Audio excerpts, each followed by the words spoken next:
America's small towns are not always what they seem.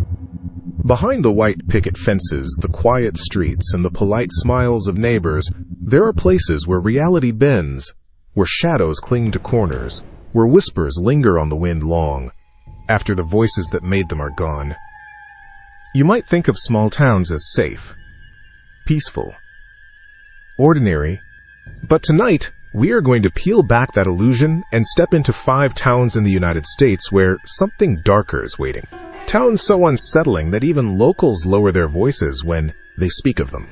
Towns where the strange and the unexplainable never left. Where history has not died but lingers like a phantom, waiting to be noticed. If you think horror lives only in movies, you are wrong. Sometimes, the scariest stories are the ones tied to real places. Places you could drive to on a map, stand in the middle of, and feel the unease crawl beneath your skin. And in these towns, the unease does not leave. It settles in you, like smoke in your lungs, like a chill you can't shake. So tonight, we will travel together from the smoldering ruins of an abandoned mining town in Pennsylvania, to the cursed village hidden in the forests of Connecticut, to the ghostly remains of a Wild West boomtown in California, to a cemetery in Kansas whispered to be a doorway to hell, and finally, to a riverside town in West Virginia haunted by one of the strangest creatures ever reported. Each of these places has a story, and every story has its shadows. But be warned, once you hear them, you may never look at small towns the same way again. Before we begin, make sure you subscribe and ring the bell so you do not miss the dark stories we uncover every week. And if you have ever been to a town where something felt is off, share it in the comments below. Who knows, maybe your story will make it into a future episode. Now, let us step into the darkness. Imagine driving late at night down a 2-lane road. The headlights of your car stretch only a short distance ahead. On either side, tall trees press in, their branches clawing at the sky. Your GPS says there is a town just a few miles away, a town you have never heard of, a dot on the map that looks harmless enough. But as you approach, the air feels heavier, the silence thicker. The town sign looks old, weathered, its paint peeling. You pass it, and suddenly, you feel as though you have crossed into a different world. This is how these towns feel. Ordinary at first glance, unsettling the moment you linger. People say you do not just visit them, they visit you. The first time you hear about these places, it is almost easy to dismiss them. Stories of haunted mines, cursed villages, restless ghosts, creatures with wings. But when story after story comes from different mouths, across decades, across generations, something changes. It is no longer just folklore. It is no longer just a campfire tale. It becomes a question. Why does this place feel wrong? Why do so many people leave and never return? Why do strange things keep happening here, when everywhere else time moves on? There are towns in America that seem to have been forgotten by the world, but not by the darkness. Take Centralia, Pennsylvania. Once alive with miners, now nothing more than a burning scar on the earth. Or Dudleytown, Connecticut, whispered to be cursed, where silence itself feels like a predator. Body, California, where the dead seem to have claimed ownership of the land, punishing anyone who dares to disturb them. Stoll, Kansas, where the ground is said to crack open into hell itself. And Point Pleasant, West Virginia, forever marked by the looming figure of the Mothman. We are going to step inside each one, not just to learn their history, but to feel what it is like to be there, to walk the streets, to see what locals refuse to speak of, to hear the stories that do not die. But I will warn you now, these are not places where stories end neatly. They are not mysteries wrapped up with a bow. Some of what you will hear has no explanation, no comfort, just a lingering sense of dread. That is the true nature of these towns. They do not give you closure. They give you questions that dig under your skin and stay there. And maybe that is why they are so terrifying. Because once you hear about them, you start to wonder what is hiding in the quiet corners of your own town. So lock your doors, dim the lights, and let us begin with our first stop, a place where the ground itself breathes fire, and the streets whisper with emptiness. Welcome to Centralia. Town 1, Centralia, Pennsylvania. The road to Centralia feels like a road to nowhere. You drive past the tree line, Expecting the kind of quiet Pennsylvania town where children ride bikes on cracked sidewalks and neighbors wave from their porches. But instead, the deeper you go, the more you realize that the town is gone. Streets stretch out like scars across the earth, but the houses are missing. What is left are hollow shells, broken foundations, and empty lots where life once bloomed. And then, there is the smoke. Thin streams rising from the ground itself, twisting like ghostly fingers in the cold air. This is Centralia, a town that burned itself off the map. In 1962, no one could have predicted what would happen here. It was Memorial Day weekend, and the town council had ordered the fire department to clean up the local landfill, an old strip mine that had been converted into a dump. The method was simple: set the trash on fire, let it burn, and then put it out. They had done it before. Nothing unusual. But this time, something went wrong. The fire did not stop at the garbage. It crept into the cracks of the earth, into the endless veins of coal that lay just beneath Centralia. And once the coal caught fire, there was no putting it out. The fire spread underground, invisible at first, slow and quiet, until the town began to notice strange things. Patches of land that grew warm to the touch. Smoke seeping up through the ground. The smell of sulfur that clung to the air. At first, people thought it was just another mine fire. Pennsylvania coal country had seen plenty of them, but days turned to weeks. Weeks turned to years, and the fire did not stop. It spread deeper, wider, carving through the earth like a living thing.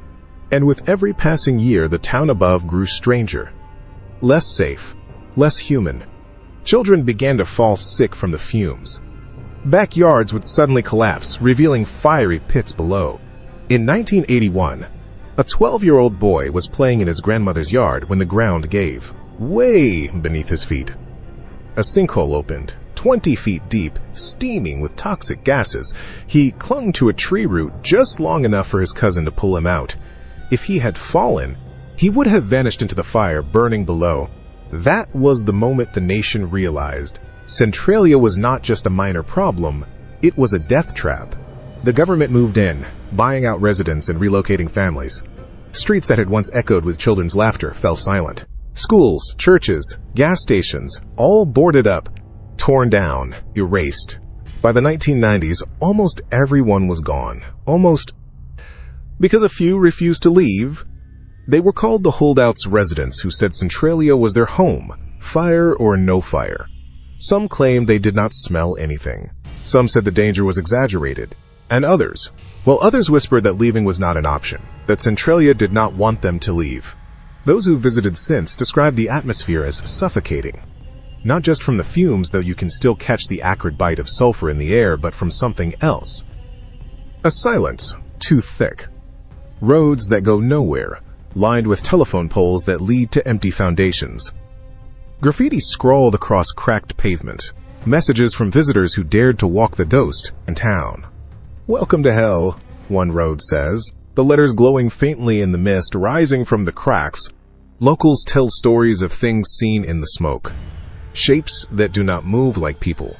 Shadows that slither instead of walk. Visitors say they have heard voices whispering in the fog, calling their name when no one is there. Others report headlights in their rearview mirror following them down empty streets, only to vanish into nothing when they turn around.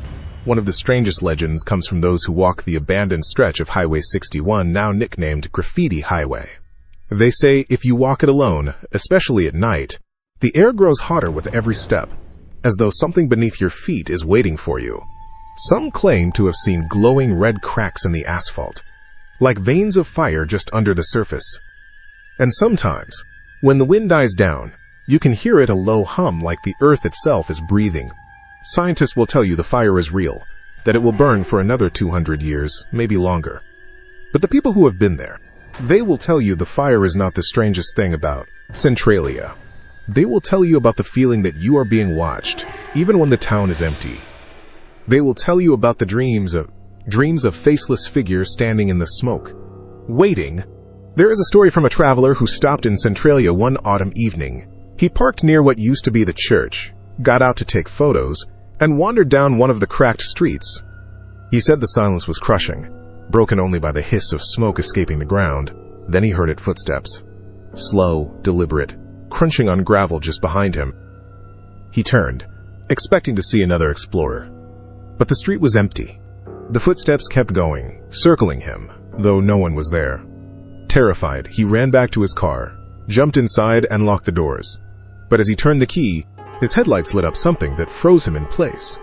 A figure standing in the middle of the road, tall, thin, and completely still. It was shrouded in smoke, its face obscured, but its eyes glowed like coals from the fire below. He blinked, and it was gone. He never returned. Is it just smoke playing tricks on the eyes, or is something else alive in Centralia? Something that crawled up from the fire, something that does not want to leave. The holdouts who remain do not talk much. They say the media has exaggerated everything, that Centralia is just a town with a fire, nothing more. But ask them why they won't move, and the answers grow stranger. Some say they have had dreams telling them to stay. Others claim that when they tried to leave, they were overcome with dread, as though the town itself would not let them go. And maybe that is the scariest part of all. Because fire burns and smoke kills. But what about a place that does not want to die? Centralia still exists on the map. Barely. The government has erased its zip code. Its houses are gone, its people scattered. But the fire continues, breathing under the earth. You can drive there, walk its streets, stand in its silence. And if you do, you might feel it too, that heavy sense that something is just under the surface, waiting for you to make the wrong step. Centralia is not just a town with a fire. It is a warning. A place where the line between the natural and the unnatural has burned away, leaving something in between. And if you go there, you might leave with more than just photos. You might leave with the fire itself, the kind that does not burn your skin but follows you home. Lingering in your dreams, whispering in your ear when you are alone. This is Centralia, Pennsylvania, a town that should have died decades ago, but somehow it is still here. Town 2, Dudleytown, Connecticut. Deep in the forests of northwestern Connecticut, hidden in the rolling hills of the Appalachian Mountains, lies a place few dare to enter. The trees grow thick here, their branches weaving together like skeletal fingers, blotting out the sun. The air feels heavy, as though the forest itself is pressing down on you. And at the center of it all are the ruins' moss. Covered stones, crumbling foundations, the scattered bones of what was once a thriving community. This is Dudleytown, a place so cursed, so steeped in tragedy, that locals still warn against going there. They call it the Village of the Damned. On the surface, Dudleytown began like so many early American settlements. In the mid-1700s, families came to the area to farm, carving out lives in the wilderness. Among them were members of the Dudley family, who gave the town its name. But almost immediately, things began to go wrong. Crops failed, livestock died without explanation, and sickness spread through the village.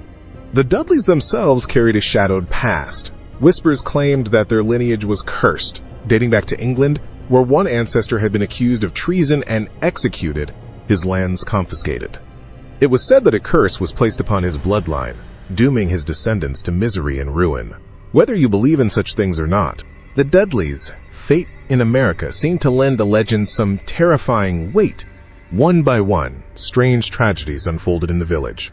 Men went mad, hearing voices in the woods that no one else could hear. Women fell into deep despair, some ending their own lives. Children were struck by sudden, unexplained illnesses. Whole families abandoned their homes, leaving behind crumbling walls and silence. By the early 1800s, Dudleytown was already unraveling. By the end of the century, it was gone, swallowed by the forest, left to rot. But the land did not rest. Stories grew, passed down from generation to generation. Travelers who wandered through the ruins spoke of an unnatural silence, no birdsong, no rustle of animals, nothing but the oppressive weight of quiet. Some said the trees themselves seemed to lean in closer, as if listening. Others reported shadows moving just out of sight, black figures darting between the trees, always watching. One of the most chilling stories comes from the 1920s, when a respected doctor named William Clark bought land near Dudleytown. He built a home there for his wife, hoping the beauty of the hills would bring them peace. But one evening he returned to find his wife had lost her mind. She raved about creatures in the woods, about shadows whispering to her, about things no one else could see. Within days, she was dead suicide. Locals whispered that the curse of Dudleytown had claimed her. Even hikers in more recent decades report strange encounters. Some describe sudden dizziness, nausea, or panic that vanishes the moment they leave the village ruins. Others say their compasses spin wildly, their electronic devices fail, or they lose hours of time without explanation. There are countless stories of people who went in laughing, treating it as just another spooky legend, only to stumble out pale, shaken, and silent, unwilling to speak of what they saw. And then there are the shadows. Again and again, visitors describe seeing dark figures in the trees. Not quite human, but shaped like people, moving silently, closer and closer, only to disappear when confronted. Sometimes the figures do not vanish. Sometimes they follow. Hikers have fled the forest convinced that something was behind them, footsteps echoing, only to look back and see nothing, or worse, to see a black shape standing motionless among the trees, waiting. The silence itself is its own horror.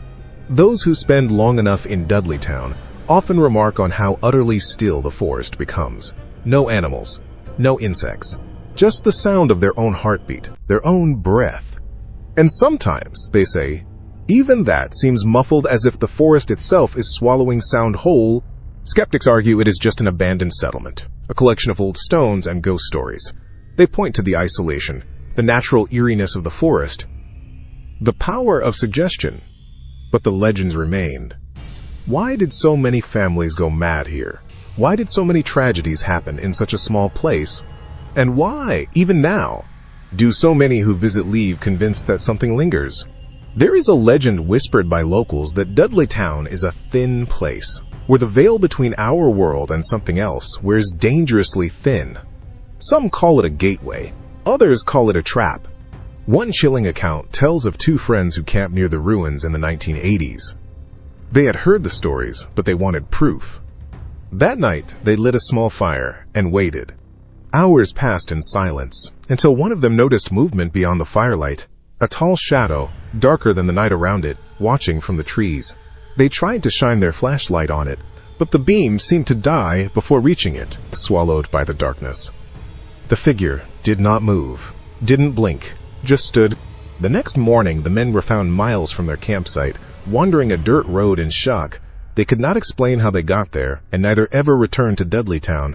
Today, the ruins are off limits, privately owned and patrolled to keep trespassers out. Officials claim it is to protect the land from vandalism, but many believe it is to keep people safe. Safe from the silence, safe from the shadows, safe from whatever still waits in Dudleytown. If you find yourself in the forests of Connecticut, you might be tempted to seek it out. But if you do, remember this. The curse of Dudleytown does not just haunt the ruins. They say it follows you home, and sometimes it does not leave. Town 3, Bodie, California. High in the Sierra Nevada mountains of California lies a town that time abandoned, but never truly silenced. The air here is dry, sharp with the scent of sagebrush and dust. Wooden buildings stand crooked and weather-beaten, their windows like hollow eyes staring across a barren landscape. The wind whistles through cracked door frames. And at night, the silence is broken only by the groan of wood and the faint echo of something that does not belong to the living. This is Bodie. Once a booming gold mining town, now a frozen relic and one of the most haunted places in the American West. The story of Bodie begins in 1859, when a prospector named William S. Bodie discovered gold in the area. Word spread like wildfire, and within 2 decades, Bodie exploded into a full-fledged boomtown, with more than 10,000 people swarming its hills. Prospectors, gamblers, outlaws, and dreamers all chasing fortune. But Bodie's riches came with blood. The town quickly gained a reputation for violence and vice. Gunfights broke out in the streets, miners were killed in disputes over claims. The red light district thrived, filled with saloons, brothels, and opium dens. Murders were so common that newspapers called Bodie a sea of sin. One little girl, upon hearing her family was moving there, reportedly wrote in her diary, "Goodbye, God, I am going to Bodie." And yet, as quickly as it rose, Bodie fell. By the early 1900s, the mines were nearly exhausted, and the people drifted away. By the 1940s, Bodie was abandoned. Left behind were hundreds of wooden structures, eerily preserved in the dry mountain air. Today, it stands as a state historic park, a ghost town locked in time, but Bodie did not empty out quietly. Something stayed. Visitors to the ghost town often speak of strange phenomena. Park rangers tell of hearing phantom footsteps in empty buildings, doors slamming shut on windless days, and the sound of music drifting from saloons that have been silent for over a century. Some report seeing the figures of children darting between buildings, their laughter faint but unmistakable. Others glimpse miners in ragged clothes staring from broken windows, vanishing when approached. And then, there is the curse. For decades, stories have circulated about the body curse, a dark fate said to befall anyone who takes so much as a pebble or nail from the ghost town. Tourists who pocketed souvenirs often wrote back to the Park Service, begging them to return the stolen items. Their letters tell of sudden streaks of misfortune, accidents, illnesses, broken relationships, financial ruin. In one letter, a visitor confessed, "Please, take this back. Ever since I removed it, nothing has gone right. I am sorry." The items are returned in packages, sometimes wrapped carefully, sometimes hurriedly stuffed into envelopes, often accompanied by apologies, scrawled in shaky handwriting. The park maintains a collection of these cursed returns, a grim reminder to anyone tempted to take a piece of Bodie home. But even without stealing, Bodie has a way of leaving its mark. There is a story told by a ranger who patrolled the town one late evening. As the sun dipped below the mountains, he heard the sound of boots on the boardwalk behind him. Thinking it was another ranger, he turned, but the street was empty. The footsteps continued, pacing, following, always just behind. He described the feeling as oppressive, a weight pressing on his back, as though unseen eyes were burning into him. He left before full dark. Another account comes from a group of tourists who wandered into one of the old homes. Inside, they felt an overwhelming sense of sadness, almost suffocating, as though the walls themselves were weeping. One woman claimed she saw a woman in Victorian dress staring at her from a corner, pale, expressionless. The others saw nothing. But when she left the house, she burst into tears without knowing why. Children, too, are said to haunt Bodie. Rangers report the sound of tiny footsteps upstairs in houses, laughter in empty rooms, toys moving on their own. Some believe they are the restless spirits of miners, children, victims of disease, accidents, or neglect in the harsh, lawless days of the boom. And yet the most chilling part of Bodie is not just the hauntings. It is the way the town feels. Visitors often describe an atmosphere of unease, not the melancholy of abandonment, but the sense that Bodie is watching, that it is alive in its own way, that it remembers every death, every betrayal, every sin committed within its streets and holds on to them like scars. The curse seems to extend beyond stolen objects. People say that if you disrespect Bodie, laugh at it, mock it, disturb it, the town will follow you home. Strange dreams. Unexplained knocks in the night, a shadow in the corner of your eye that was not there before. Many never speak of what happened to them afterward, but they all agree. Bodie does not forgive. One chilling tale involves a photographer who spent the night capturing long exposure shots of the town. At first, everything was ordinary, but when he developed the images, shapes appeared in the photos that had not been there before. Figures standing in doorways, faces pressed against glass. In one frame, a man in a wide-brimmed hat stood in the middle of the street, looking directly at the camera, though no one had been there when the shutter clicked. The photographer swore off Bodie forever. Today, Bodie is preserved in what the state calls arrested decay, its buildings held in place but never restored. As though even the Park Service knows better than to meddle too much. The saloons remain dusty and quiet. The church stands solemn against the hills. The houses sit with furniture still inside, waiting. It is not history. It is something in between, neither alive nor gone. And maybe that is the scariest thing of all. Bodie did not just die. It lingers. A town caught between worlds, refusing to rest, feeding on those who dare to disturb it. If you ever find yourself in the mountains of California, and curiosity tempts you to walk Bodie's streets, remember the curse. Don't touch, don't mock, don't take, because the town does not belong to you. It belongs to the dead. Town 4, Stull, Kansas. On the surface, Stoll, Kansas looks like nothing more than a sleepy rural town. A scattering of houses, farmland stretching in every direction, the hum of cicadas rising in the summer heat. Blink, and you might miss it entirely. But for more than a century, this quiet place has carried a reputation darker than any thunderstorm on the plains. At the heart of it lies Stoll Cemetery, a patch of ground so infamous that some call it one of the 7 gateways to hell. Legends of Stoll began with whispers. In the late 19th and early 20th centuries, strange stories surfaced about the land. They spoke of a church so old its roof had caved in, yet no rain ever seemed to fall inside. They spoke of witches who gathered under its crumbling stones, of rituals performed in secret. They spoke of shadows that moved even when the moon was hidden, of claw marks in the soil that no farmer could explain. The cemetery itself is unassuming at first glance, headstones worn smooth by wind and rain, grass growing wild between them. But the silence here is different. Too heavy, too sharp. Visitors often say the air feels wrong, as if pressing against their chest, making it hard to breathe. And then, there is the legend of the staircase. Buried somewhere within the cemetery, hidden from plain sight, is said to be a set of steps that descend directly into hell. According to the stories, if you find them and walk down, you won't reach the bottom, because the steps go on forever. Those who attempt the descent vanish, their screams swallowed by the earth. Others claim that if you stand in the cemetery at midnight on the spring equinox, the devil himself appears, climbing up those very stairs to walk the grounds of Stoll. It is easy to dismiss such tales as rural folklore, but over the years, too many unsettling accounts have come from those who dared to visit. One of the earliest reports came from 2 young men in the 1970s who snuck into the cemetery late at night. They laughed at the stories, daring each other to stay until midnight. But when the hour struck, the air shifted, the wind died, and the crickets fell silent.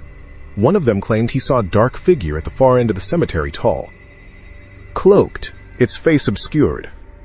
The other never saw it, but both heard the same sound, a low growl, guttural and inhuman, rising from the ground itself. Terrified, they fled, and neither ever returned. Others tell of strange weather that seems to hang over Stoll, rainstorms that begin suddenly, only over the cemetery, winds that howl without warning, rattling the stones, then vanish as quickly as they came. Even lightning has been reported striking the ruins of the old church with unusual frequency, as if drawn to it, and the church itself, long since demolished, carried its own reputation. Visitors swore that inside, the walls would absorb sound. No matter how loudly you shouted, your voice would die the moment it left your mouth, as though swallowed by the stone.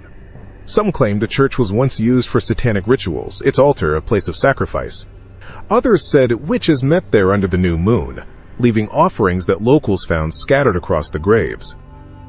The Pope himself, it is said, once refused to let his plane fly over Kansas for fear of passing above Stoll. Whether true or not, the story fueled the legend, cementing the cemetery's reputation far beyond the borders of the town.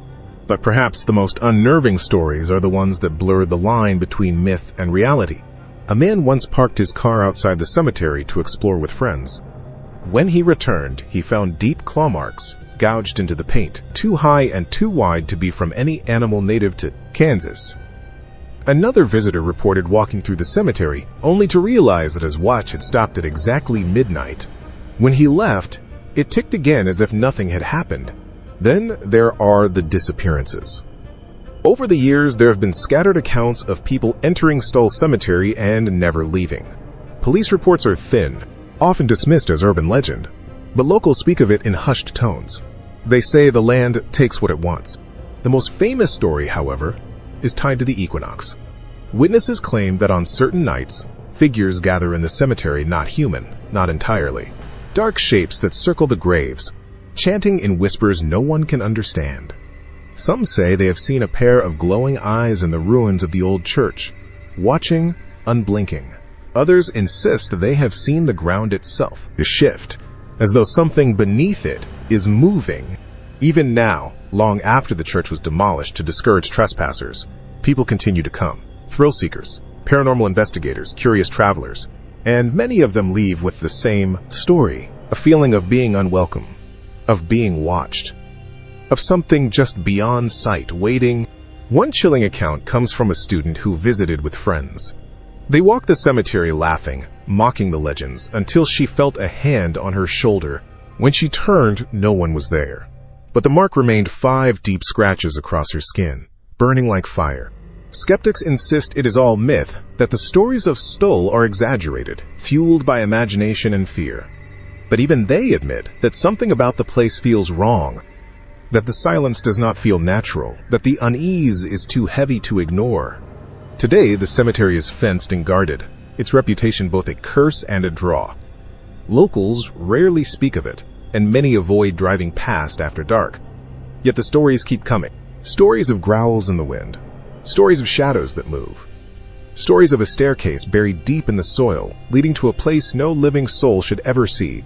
Stoll may be small, forgettable to most, but to those who know its legend, it is not just a town. It is a doorway, and the question is not whether the doorway is real. The question is, what happens if it opens? Town 5, Point Pleasant, West Virginia. On the banks of the Ohio River sits a quiet town with a beautiful name, Point Pleasant. From the outside, it looks ordinary enough. Brick buildings lining Main Street, a riverside park, church steeples rising above the trees. But for decades, Point Pleasant has carried a shadow, a story so strange, so terrifying, that it has come to define the town in whispers and in legend. This is the home of the Mothman. The story begins in November 1966. 2 young couples were driving late at night near an abandoned munitions factory on the outskirts of town, a place locals called the TNT area. It was a maze of concrete bunkers, overgrown with weeds and woods, eerie even in daylight. As they rounded a curve, their headlights swept across something that froze them in place. A figure stood by the road, tall, over 6 feet, its body dark and human-like, but with massive wings folded against its back, and its eyes glowing, blood red, burning in the night. The couples panicked. The creature spread its wings and took to the air, chasing their car as they sped down the highway. No matter how fast they drove, it kept pace, gliding effortlessly above them until finally it veered off into the darkness. When they told their story, the newspapers ran it the next day. The word spread there was something in Point Pleasant, something alive. For the next 13 months, the sightings multiplied.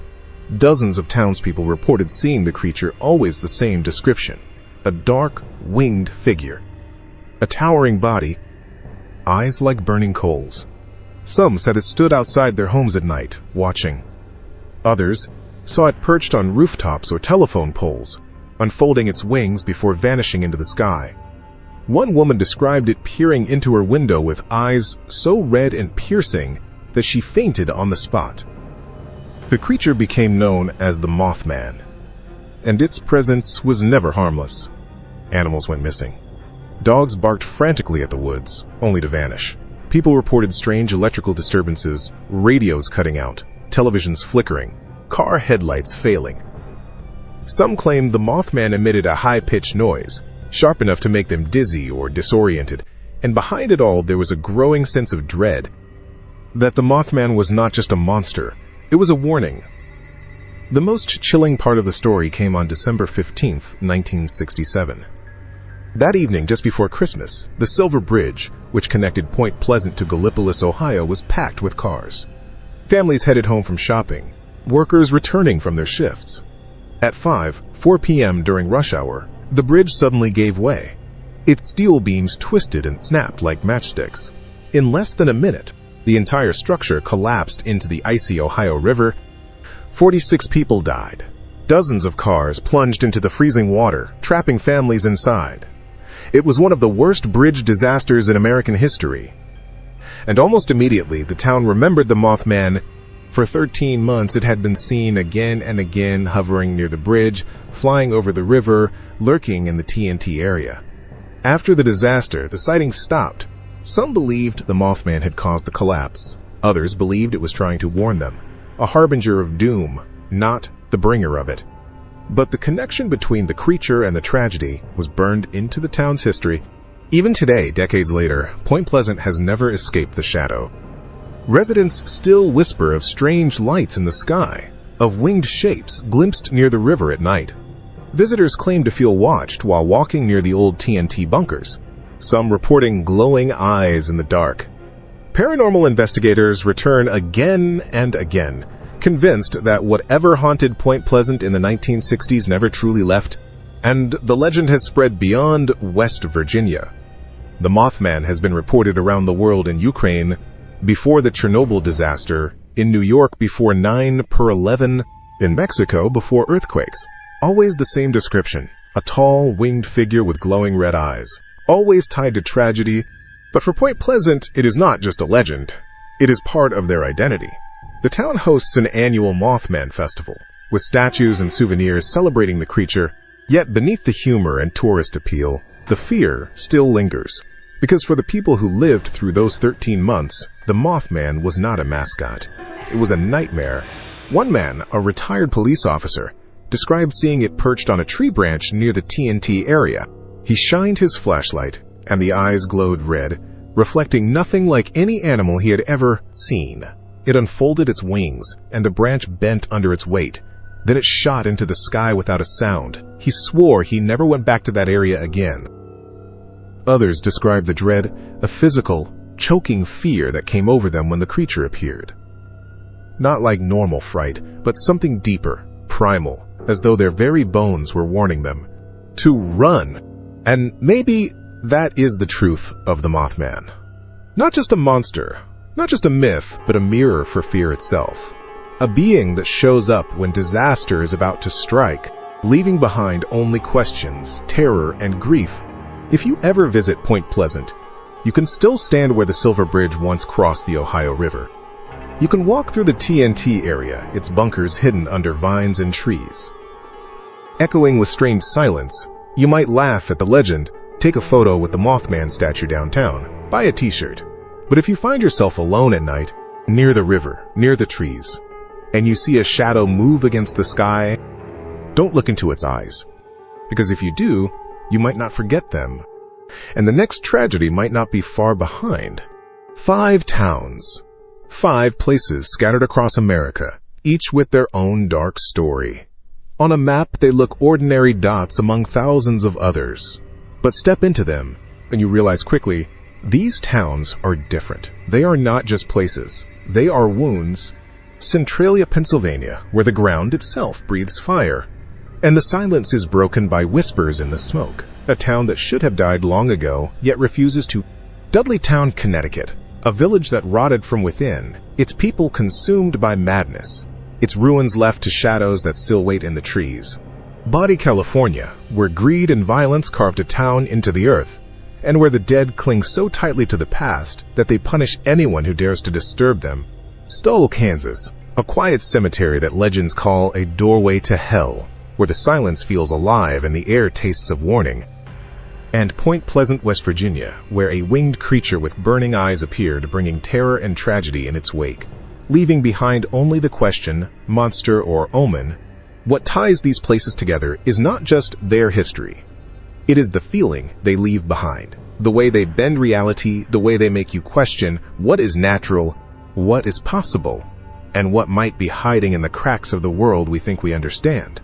Small towns are supposed to be safe, quiet, simple. But maybe that is what makes these places so terrifying. Because horror does not always live in dark cities or lonely castles.